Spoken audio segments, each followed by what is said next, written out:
Hi, and welcome to God Works Weekly. I'm Jeff Zehnder. Thanks for checking us out, whether it's on Facebook, Instagram, or YouTube. So many of our congregations have been immersed in the 40-day discipleship challenges known as Red Letter Living. We caught up with Zach Zehnder, who reflects on the project and shares how excited he is for the next chapter in Red Letter Living, which is coming out soon. What felt super overwhelming at first of like, we're going to write collectively another 10 books between the two of us.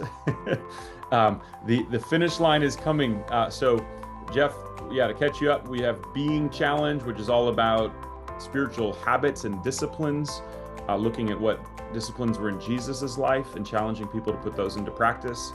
That came out in 2020.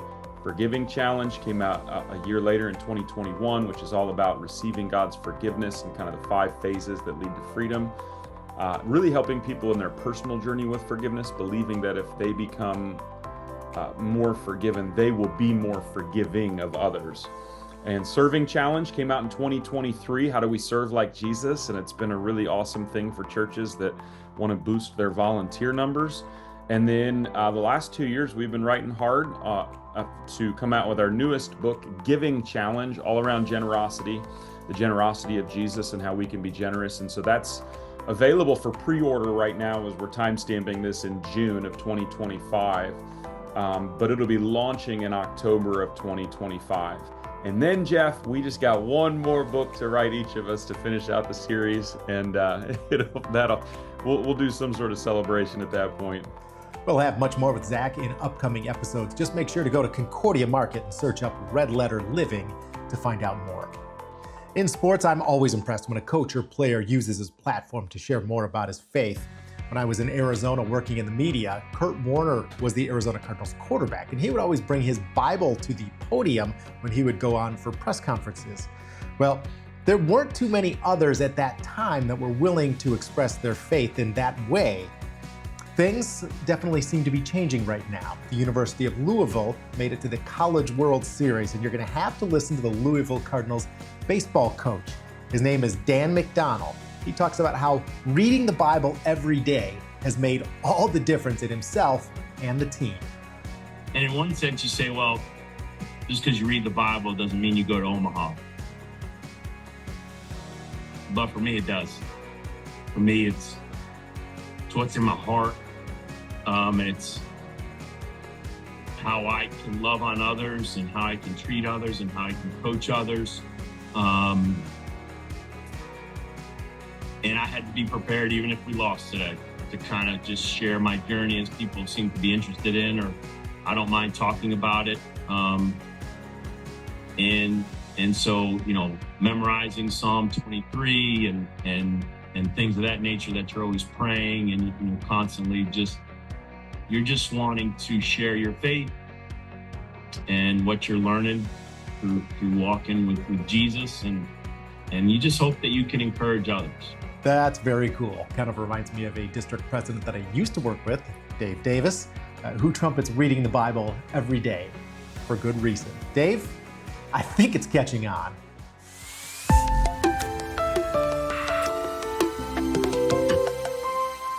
Going inside Concordia Market for a look at one of the first members on the market, a children's ministry called Kids Count Publishing.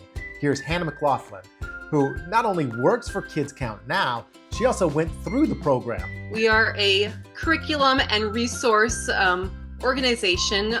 We hope to help provide churches with quality resources and curriculum to help them create kids who believe that God is number one in their life.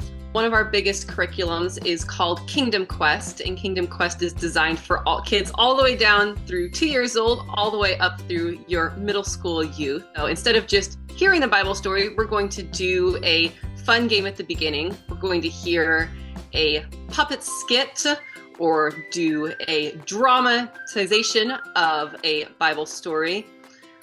And then we're going to take it back into our small groups and have opportunities to apply it to our lives. What does that mean to me? Why is it important that David killed Goliath? Why does it matter in my life that Jesus rose again? And to find out more, of course, just go to Concordia Market, check out Kids Count Publishing. Time for What You're Reading, and we're asking former California, Nevada, Hawaii District President Bob Newton. Bob, what you reading?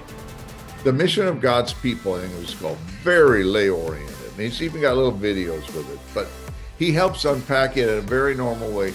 This is how the Bible reads missionally. It's an excellent book. I think it's The Mission of God's People, and by Christopher Wright. Excellent writer, just a lovely writer. And these videos, he does like a 10-minute clip to kind of get your juices going about certain mission themes. And he's a delight to the ears. He's just a very humble man of God who kneels before God's word, which is what we want. Well, on Concordia Market, make sure to check out Bob Newton and David Maier's latest work. It's a blog titled What Matters. And also, David has a blog out there called Go Make Disciples. One other note, Into the Heart of God is a Bible study that's also available. It's a Bible study plus a video, so check that out. It's by Joel Hoyer. Well, leave us a note in the comment section or email me directly. Let us know some of those cool things that are happening in your congregation or in your community. We want to highlight them. Thanks for watching. God Works Weekly.